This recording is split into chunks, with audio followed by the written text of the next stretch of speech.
Giadhiva Corja and Chris MacManus, MEP, Midlands North West here.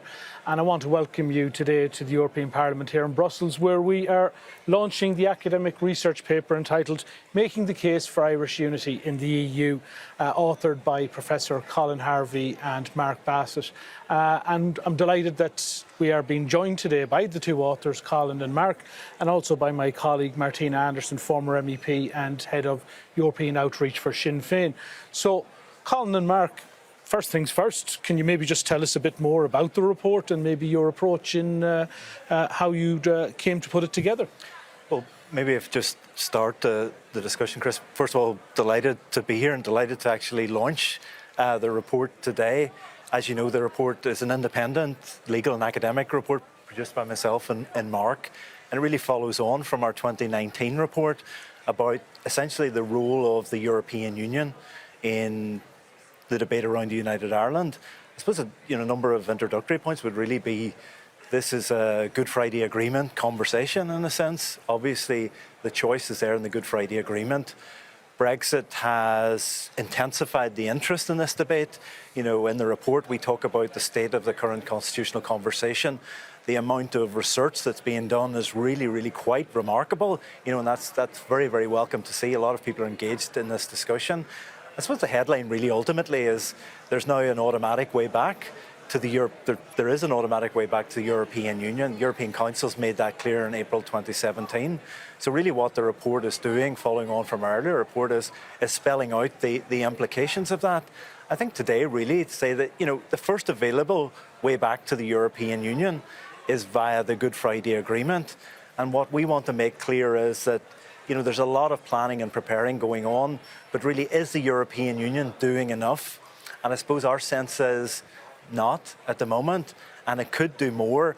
And we're really saying today in our report that the legal space, there's no legal impediment to the European Union becoming involved in all this. Could ultimately, in a sense, change in Ireland will be happening in a member state of the European Union. So moving on from our earlier report, we're really looking to the European Union really to engage in much more detail around the planning and preparing, because really, the EU at the moment is a bit the odd person out in this. A lot of other people are doing the work, and I think the EU needs to step up. And if the 2019 report was about how this report is much more about why the EU needs to engage and start talking about Irish unity. Yes, good morning, Chris, and thanks very much again for the opportunity to come here today and to present the report and explain what it's about. Yes, the 2019 report was intended as an exploration of planning and preparing for constitutional change in Ireland. This report, the intention is that it would be read by audiences across the continent, and it's looking at it's hoping to look at the merits of United Ireland from the perspective of the European institutions. We think that there are referendums on constitutional change coming on the horizon. There's going to be a binary choice for the electorates north and south. One option is the status quo. It's Northern Ireland in a union with Britain, outside of the European Union and in a protocol. The alternative is a reunified Ireland, full member state, and we think that is going to have consequences for the European institutions, for the member state governments, and it's time to look at the merits of that for those audiences. So this report hopefully explains that there's no legal impediments. We examine the protocol, we examine the treaties, we examine Irish and UK constitutional law, and we can't find any good reason why it could be said that the EU cannot adopt a policy position with regard to Irish unification. There was one with regard to German unification. There is one with the partition of Cyprus. So we're hoping that this report is a first step in starting a conversation, an examination of the merits of Irish unity for those audiences. Because I suppose one of the things we want to ensure when a referendum is held regarding the issue of Irish unity is that people are going into it with full information, unlike what happened at the Brexit referendum, where the Irish question was not even part of the discourse. So this, I assume, is part of that wider need to have a full and open conversation about what Irish unity would look like. Yes, hopefully so. I mean, one of the criticisms of the Brexit referendum was that the case for leave was never kind of adequately pinned down. Another possible criticism of the Brexit referendum was that there was a definite reluctance on European national governments to comment upon the actual consequences of UK withdrawal from the European Union.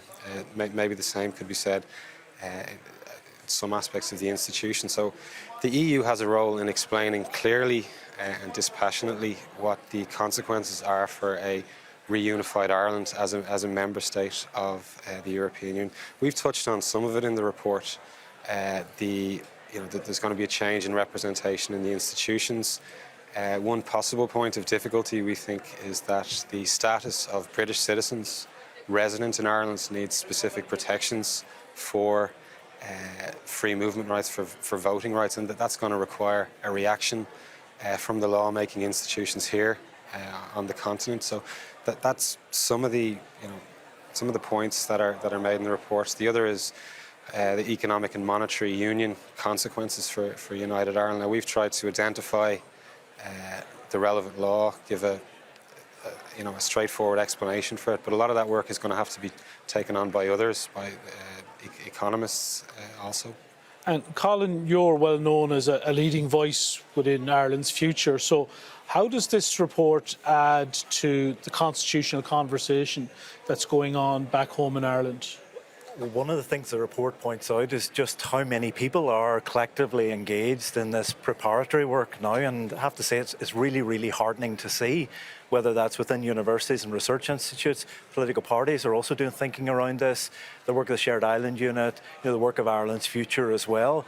I think everybody is really motivated by the sense that the Brexit referendum was a shambolic mess, and it hasn't worked out particularly well following all of that. So nobody wants to repeat that on the island of Ireland. So what's really remarkable about the conversation that's happening in Ireland is, it's really in many ways a dignified, responsible conversation about getting this right. United Ireland is, in a sense, forever, and nobody's calling for a referendum necessarily tomorrow morning, but we want to do the work in advance so that when people are asked the question in the Good Friday Agreement, the question that will involve re-entry to the European Union, they know fully the consequences of their decision. And I think that's utterly commendable in terms of that collective effort. But I suppose what we're doing today and the discussion today is, we have a sense that the EU element of that is still underexplored. You'll know that every day you wake up and people talk about the protocol, and the protocol is important, and it's an important mitigating factor. But there's automatic EU re-entry, the best possible option in many ways, that is still under-discussed. I suppose today is about really raising the profile once again of that EU re-entry option that there is waiting for people. They should know about it, and this report is part of that really larger collective conversation that's happening across the island of Ireland now, and it's really, really heartening to see it.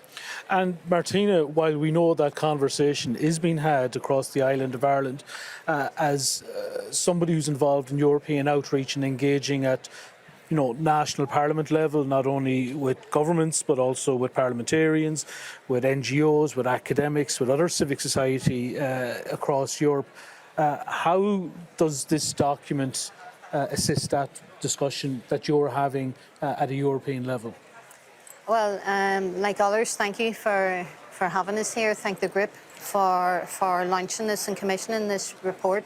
As you said, the first report was about how the EU could plan and prepare for constitutional change in Ireland, and that set that out very well. This report is dealing with why they should make the case for Irish unity. And across continental Europe, you're finding that people are engaging in this conversation with you. I'm finding, whether it's diplomats, parliamentarians and others, many people are asking us, when will the referendum be? it's almost like an assumption now out there across continental Europe that Ireland will hold, and of course there will be a referendum on Irish unity. But picking up on the points that both Colin and Mark have made, the EU was rightly critical of the British government for not planning and preparing properly for leaving the EU. And there is a potential criticism that the EU could face if it doesn't properly plan and prepare for Irish unity, because Irish unity will impact on EU competency. You know, you will find it across the EU, these institutions and others will have to make alterations and change as a consequence of Irish reunification. So the reasons why they should do it is set out as very clear. And national parliaments too, and I think it was welcome when we heard at the weekend that the Spanish Foreign Affairs Minister has told us that in Spain that they are putting contingency plans in place for Irish unity. So this report enables me to inform continental Europe outside of these institutions. This report speaks to the EU, it speaks to the Commission, it speaks to the European Parliament, but it also speaks to national parliaments as well. And as you know, as someone, I know you were in London last week, Chris, and you know that the awareness of the Good Friday Agreement here in this institution is by far greater in terms of knowledge than what it would be, for instance, in London and Westminster. So, and that's the same across continental Europe. They know that the Good Friday Agreement is not a pro-Republican document. They know it is not a pro-unionist document, but they also know that it's not neutral on our right to self-determination. That has been won, and we have got a peaceful, democratic pathway back into the EU, and that is why it is important for the EU to plan and prepare for the constitutional change in Ireland that I believe, and many more like me, is coming. Thank you, Martina. And if Colin, maybe I can change the subject matter slightly. You know, people are obviously well aware that you've been subject to quite an awful lot of abuse, connected with the work that you're doing as an academic within Queen's, but around the, you know, your involvement with Ireland's future, around being authoring reports like this. How does that impact on your work?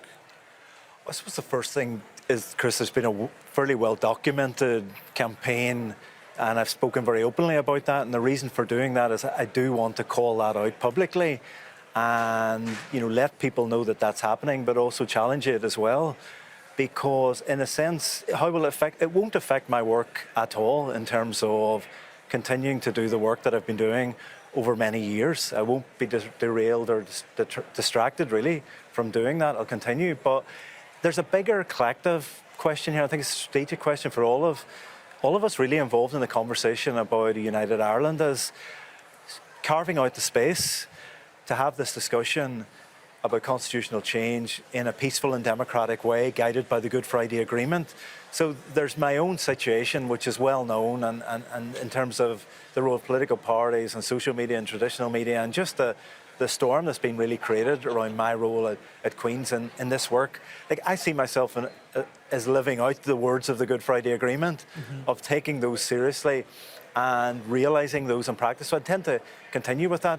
But the bigger question really for all of us, and really the bigger question for anybody listening to this, is this discussion is going to grow, expand and intensify. And we need to protect the space that people are safe and secure in entering this, you know, because it's peaceful and democratic means only, framed by the Good Friday Agreement. So those who are using really dangerous and irresponsible language around this, they do need to be challenged around it, because people need to be safe and secure in entering an entirely legitimate conversation about a choice that's there in the Good Friday Agreement that everybody loves. Everybody will be celebrating, you know, almost everyone, the Good Friday Agreement next year. Well, you know, I'm taking seriously those words, and people need to be protected to enter that space. Thank you very much for that, Colin. And I just want to conclude by thanking yourself, Thank you, Mark, and thank you, Martina, for joining us out here in Brussels today. And again, you know, we're launching this piece of research, which I think will add further to that conversation we're having within the EU institutions. And as I said, it will give those of us who politically are involved in the you know, trying to get to that path of Irish unity, it will give us a further tool to be able to articulate that, especially out here within Europe. So once again, I want to thank you for joining us. I hope you've enjoyed the conversation. The report will be available online. And with that, again, thank you and stay safe.